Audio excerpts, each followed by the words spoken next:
aiwa ndichida kutendai muri yeZimbabwe nekuda kwesapoti yese yamunotipa pano paSaint TV basa richienda mberi. Nhasi ndagara nemukomana wechidiki anditi wandiroda kuti tinge tinombokurukura naye. Asi chekutanga kana wanga usati wasubscribe on our YouTube channel, subscribe, turn on your notification bell so that every time we upload a video you'll be notified. Also don't forget to follow us on our Facebook page Saint TV, TikTok Uncle Saint, and also on our IG account yakanzi iyo Saint TV official. Yes, so zvakare ndichida kuzivisa nezveshazin technologies, kuti kushazin technologies tine tiri kupa zvikwereti zvakasiyana kusanganisira mafoni, malaptops, tiri kupa zvakare zvinhu zvakaita semasolar generators. Handiti kunetsa kuita magetsi kudai musanyachinyanyonetseka nekuti seshazin technologies taane magenerators, masolar generators atinawo. Izvi pari zvino tiri kupa kune macivil servants chete, handiti at zero deposit. Zvakare tiri kuti kana muchida zvinhu izvi cash tinokutengeserai zvakare kune vamwe vese vangazvide necash nemutengo wakaderera, asi muchiwana chinhu chenyu chequality. My brother, zviri kudidi? Zviri boa. Mino muri sei angu? Aiwa ndiri nani. Kuri sei kunobvi? Kunobviwa kunotamba. Kunotamba. Alright. Kumakomoyo. Kumakomoyo chaiko kubocha. Alright. Chekutanga muri yeZimbabwe ndofunga vazhinji vakakuonai makuektanana maikuru mazuva akapera.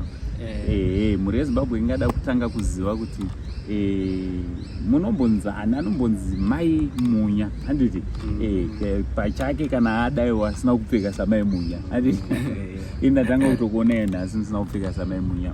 Unombonzani uye wakaberekwa gore ripi, kupi, ukakurira kupi? Anonzi mai munya ka zita rekuberekwa anonzi Tanaka Chisumbi. Akaberekerwa kuBocha Marange munzvimbo inonzi Mabvengwa. Alright. Akaberekerwa iko akadzidza primary yake paMabvengwa Primary School, ndinobva azoenda pasecondary inonzi St John's Secondary School. Alright. Then gore akaberekwa musi wa9 September 2007 munzvimbo yemaMabvengwa iyoyo. Saka ndo pandakapedzera form 4 yangu paSt John's Mabvengwa Secondary School ipapapo. Igore ripi? Ndakapedza last year, ndo pandakapedza. So uchiri fresh ke? Last year iyo yatabereka no? Iyo 2024 ndopo usawatomirira maresults. Ndatomirira maresults. Saka zvekuita wakazvitanga rinbozo nenguva koroto watozvitanga uchiri tori form 4. Zvekuita ndakazvitanga muna May. Zvekuposta zvekutoposta ndo pandakatanga kutangoposta muna May 2024. Wanga usinganetsane, unogara nani kumba uko? Ndagara namama newaningino wangu 2. Wanga usinganetsani namama ere kuti kuchikoro ndogorera waifana kunyora ndo wakuita futi zvemadhirama? Havana kuti mirire era, muna kunetsana ere? Takatombonetsana pekutotanga anotomboziva kuti ndota zvekudii zvekuita madhirama izvi bai. Taingoti yanga iri nguva yekukohwa yaya. Sapaienda kokohwe nyimo kumunda wekuseri kwatinorima nyimo, ndaingosara ndotoabira hembe dzavo paipai, ndodasara ndichitoshuta kozi ndakanyanyo inspire namama V. Saka ndaingoti pandinongoona mavideo yamama V paipai ndaibva ndati ndotozviitawo.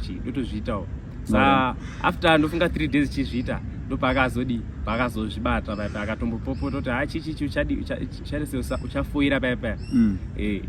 Ando mamira zvakaita. Saka vakazozvigamuchira sei? Azozvigamuchira kuti inini wacho ndakatomboita tunharo, ungoziva ka, ndatomboita tunharo ndichiti hapana hazvinganivhiringe kozi ndaigonopedza kana 2 days ndisinotomboshuta kana video ba. Musi tinoshuta kana iri Saturday ndikashuta ndoshuta kana mavideo 5. Then ndoposta kana 2 per week. Ndabva chikoro paipai manheru aya ndongoona katime ndo ndatoposta mavideo yangu. Ndisina mavideo ndongotaimira Saturday pinde ndiri free ndoshuta mavideo yangu. Ndotoposta. Aiwa azotoona kuti hapana kuti stable kakwarudi kwari kuita. Regani kodi ndingomusiya pamwe zozobudirira nekufamba kwenguva. So kuchikoro maticha haana kukomplaina futi here kuti iwe wakutotanga kuita izvi because mavideos waiposta paYouTube, mutitasa YouTube yako yatova neover 1000 subscribers. Havana kuzviona here kuchikoro ende vakatyika navakazviona?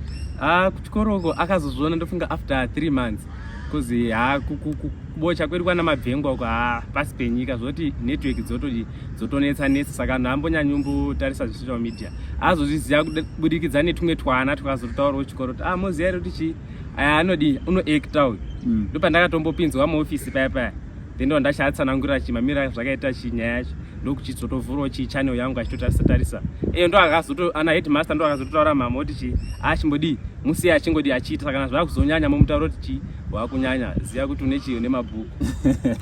Alright. So saka vamwe vana kuchikoro nemastreets umu vanenge vanga vakutowo kudii pavanga vakunzwa kuti uri kuita zvekubuda pamavhidhiyo?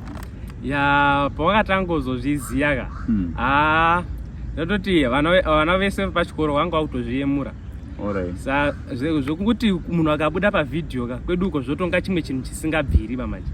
Saka unongototi anonga kutokona ungwe munhu but papanguva yacho taisitoona kana masubscribers anonga kutoti chichi totodawo kujoina saini kuzoti ndijoinane nawo zvasikaitiba kuitira kuti aberekawo manje anogozoti wakufurira ana edu zvisizvo netime yachona saka ndangoti rega ndikire zvo zvangu ndiri ndasikatodi kuti zvitozikana ndibva pachikoro ndasvika pakuzotobvapo zvotozi maimunya zvaitondibhowa zvakutondibowa kuti uri musqueen form vanhu vokutanga kudaidzo kuti maimunya but vanhu vanonga vachindona satanaka zvasikazodi zvaizotondibhowa inini. Alright. So ozvinezvi wakatanga zvekuacta uchiposta apa wane masubscribers mangani? Izvizvi ndari 1017 subscribers. Alright. So I understand wegara ubocha kuno kuri kugara kupi uye urugara nani? Izvozvi zvikwara kunoku ndakatouya musi wa31 apa ndirogara kuGlenora B kumagetsi uko ndirogara nomwe muzaya wangu. Alright. So kuuya kuti uzopesuwa career here kana kuti kungouya uzoshanya? Pandakatouya kuti tizotoita basa chaikozi free time manje hapasina zvomboti bhuku chichi saka ndakati rega ndimboya ndimbopusha chaizvo. Alright. Ko ukapasa pakati apa unobuda wakapasa kana zvabuda musarudzo uri kufungei nezveacademics dzavo? Apa ini ndikabuda ndakapasa pakapa zvekuenda kuform 6 ndikanyepa ndoenda kuchisarudza course ndoenda kudodi kuchichiita ndochochoona utangira apa ukozi apa nogona kugayo kuti ndogona kupasa kana ndogona saita sekusapasa but pakangobudwa kana paino kana kuti zvakaita sekuti mesi ndozidonyoreswa ndinodzinyoresa zvikazoitawo kana kuti 3 asipo zvizodaro but obvious waimboita sei waimbogona here kumashure kwese? Apa kuchikoro andinombobvira ndambobuda kana less than 5 subjects. Saka kureva kuti unotogona unotopasa obvious ndopasa because apa ndakanyora manga 6 ndanyora 6. Alright.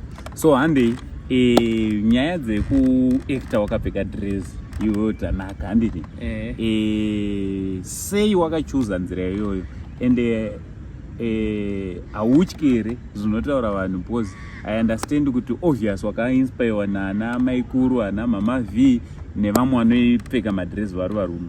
Hautyere pasocial media wakambonzwa kutukwa kwavanoitwa vachinzi zvino imimi muri zvino hautyere izvozvo?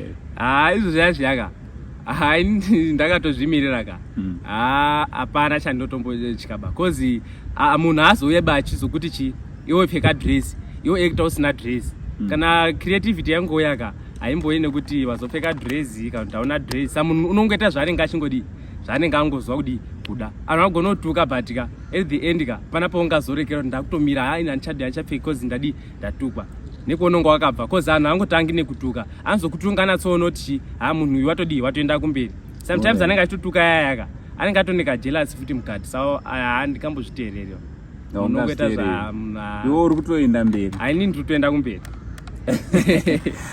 No pakana where do you see yourself in 5 years from now? Kubva pano kuenda 5 years tikuona zvikuru chaiko. Alright. Zvihombe chingori panga chekuti anhu anhu ongosapoti yewanhu chete anhu angoti sapota 5 years tieta kumberi. mune makumberi. Teta kumberi because apa ndichitarisa apa kapa ndane 1070 subscribers but ndakatotanga May apa 2024 May padhuze what mu 5 years mberi mune utenga mati wakuru. Uko pa Facebook mune ma followers mangani? Pa Facebook manje ndine 155 but vanotonditi iwewe why uchiti chi YouTube yako iri imberi than chi Facebook because Facebook iri easy kudi kupusha. Alright. Sainini zvinodaro. So kune vangada kufollowa vanonokufollowa papi? Vangada kusupporta, kuda kusubscribe, kufollowa pamwe neku any support vanokubata sei? Inini kwekutotanga kamotanga enda pa YouTube channel yakanzi Maimunya Zim Comedy. Alright. Maimunya Zim Comedy. Kuti Maimunya ne bvaito kuti Maimunya Zim Comedy ndiyo yega iyoyo. Then maenda pa Facebook page racho rakanzi futi Maimunya Zim Comedy. Riri kuma 155 followers. Sasa munongoenda muchitidi mchiwedzero chi followers ikoko. Then ku TikTok Maimunya Zim. Instagram Maimunya Zim Comedy. Alright, so today ndinawo Maimunya Zim Comedy. Let's go and support him by subscribing on his YouTube channel. Also, don't forget to follow him on his Facebook. I can say on all his social media handles. Phone numbers zako kune vangada kufonera vamwe vanogona kuda kukupawo data. I understand kuti usatoenda kubasa uchangosvika vada kukupawo mari yedata, vamwe vada kusupporta in any way. Cash number dzako, phone number dzako. Phone number dzangu dzinoti 0779 286198. Alright. 0779 286198 ndidzo dzo cash futi. Ndidzo futi dze cash idzodzo. Zita raunoshandisa wati unonzi Tanaka Chisumbi. Tanaka Chisumbi ndo futi cash number dzake idzodzo zita rinobuda Tanaka. Let's just support him. Ukampa dollar, ukampa whatever zvaumupa. Panenge pakadata apapa. Ona this young man ari kuya achita iwa ina ndisi kuda kuita zvimwe zvese zvinga zvema drugs, handisi kuda kubira vanhu, ndoda kushanda, ndoda kuzviitira kucreate content. Vamwe vanobva kuti vafana tsvagai mabasa. Atotsvaga basa, so anditi content rotori basa rakazvimirira. YouTube patinoposta content sezvatatoita video rino panotori nekamubhadharo kanotouya. So I wish you good luck. I understand this is your first interview, and it? Yes, yeah, so uri kubuda pane vanhu vakawanda, they are going to support you.